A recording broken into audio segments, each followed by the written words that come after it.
அனைவருக்கும் வணக்கம். நம்ம இந்த வீடியோ பகுதியில் என்ன பார்க்க போறோம் அப்படின்னா, தியரி ஆஃப் லைசி ஃபயர். தடையில்லா கொள்கை எப்படி நடக்குது?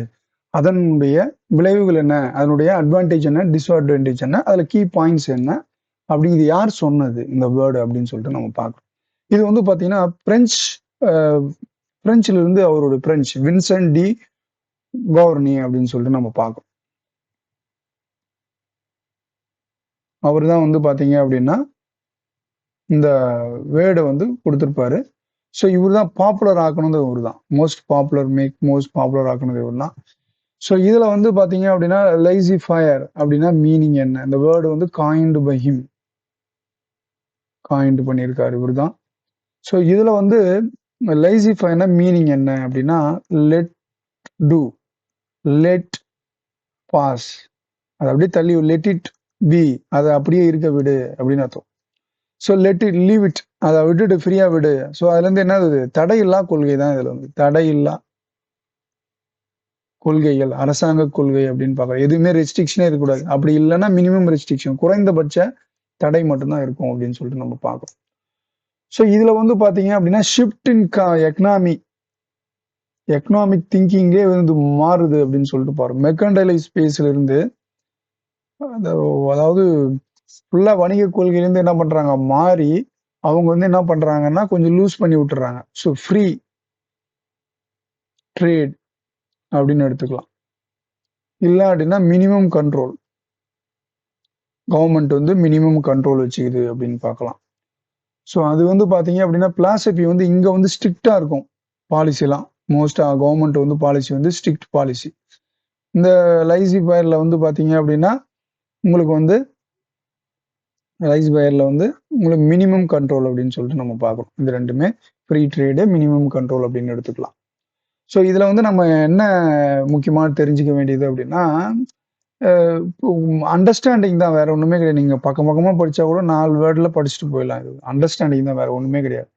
இதுல வந்து இண்டிவிஜுவலிசம் இருக்கும். ஒருத்தருக்கு வந்து ஃப்ரீ ட்ரேடுன்னும் போது இண்டிவிஜுவலா யார் வேணாலும் என்ன வேணாலும் பண்ணிக்கலாம். இண்டிவிஜுவலிசம் வந்து இருக்கும். ஸோ வந்து ஃப்ரீ அண்ட் அவங்க வந்து ஃப்ரீ டு ட்ரேடு தான், ஃப்ரீ டு ட்ரேடு பண்ணிக்கலாம் அப்படின்னு சொல்லிட்டு நம்ம பார்க்குறோம்.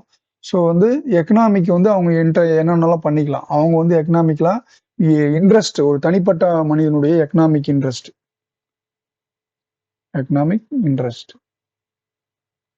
இண்டிவிஜுவல் எக்கனாமிக் இன்ட்ரெஸ்ட் போயிடும். அதான் இண்டிவிஜுவலிசம் அப்படின்னு கொடுத்துருக்குறோம். ஸோ இங்க வந்து பாத்தீங்க அப்படின்னா காம்படிஷன் அதிகமா இருக்கும். இங்க வந்து பாத்தீங்க அப்படி எல்லாரும் பண்ணும்போது காம்படிஷன் வந்து அதிகமா இருக்கும். அதாவது வித்தவுட் எனி வந்து எக்ஸ்டர்னல் இன்ஃப்ளூயன்ஸ் வந்து பாத்தீங்க அப்படின்னா கம்மியா இருக்கும். எக்ஸ்டர்னல் இன்ஃப்ளூயன்ஸ் அப்படின்னு சொல்லிட்டு நம்ம பார்க்குறோம். அப்புறம் வந்து பார்த்தீங்கன்னா 3 வந்து லிமிடெட் கவர்மெண்ட், அதான் லெஸ்ன்னு மினிமல் அப்படின்னா லிமிடெட் கவர்மெண்ட். வேர்டு எல்லாம் பாருங்க ரொம்ப ரொம்ப முக்கியமான government control. So government control வந்து கம்மியாக இருக்கும் அப்படின்னு சொல்லிட்டு பார்க்குறோம்.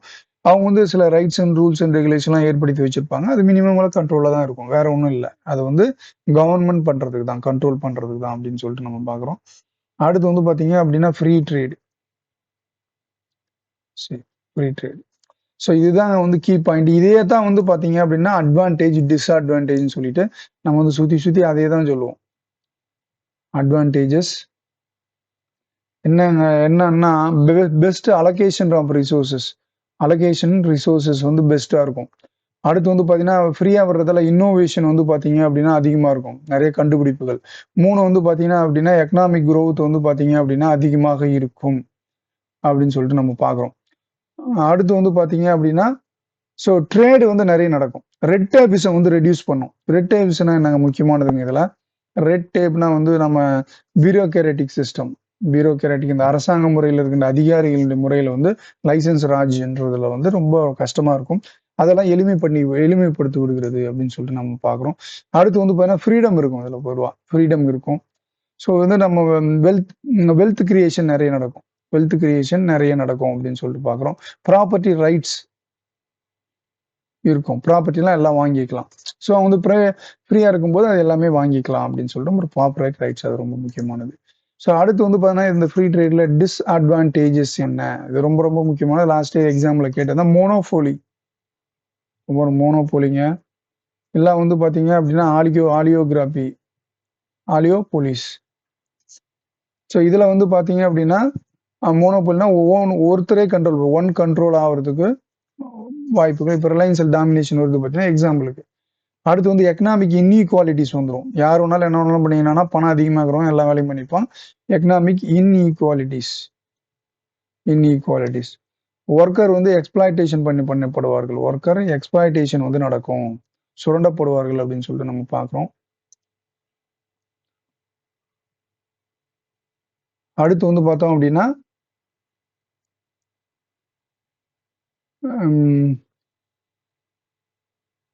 புவர் கண்டிஷன், அதாவது வந்து பார்த்தீங்க அப்படின்னா ஷார்ட் டேர்மில் பெரிய லெவலில் வந்து வளர்ந்துருவாங்க. அப்புறம் வந்து பார்த்தீங்கன்னா ஃபினான்ஷியல் இன்ஸ்டெபிலிட்டி இருக்கும். ஃபினான்ஷியல் இன்ஸ்டெபிலிட்டி வந்துடும். சோசியல் வெல்ஃபேர் வந்து நெக்லெக்ட் ஆகுது.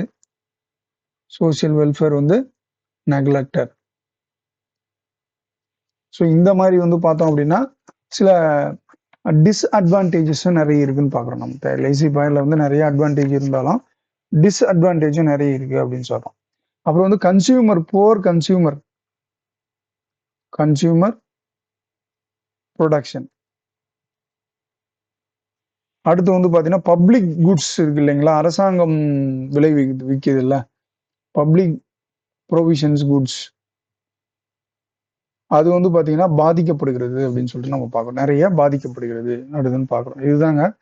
ஸோ வந்து அட்வான்டேஜ் இருக்கு, அது வந்து டிஸ்அட்வான்டேஜ் இருக்கு.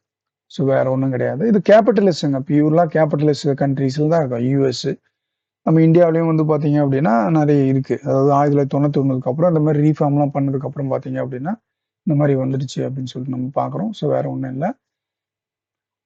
ஸோ இது வந்து இவ்வளோதாங்க. இந்த கான்செப்ட் தெரிஞ்சாவே வந்து போதுமானதான். தியரி ஆஃப் லைசி பாய்னா என்னன்னு தெரிஞ்சாவே போதுமானதான். இன்னொரு வீடியோவில் பார்க்கலாம். நன்றி, வணக்கம்.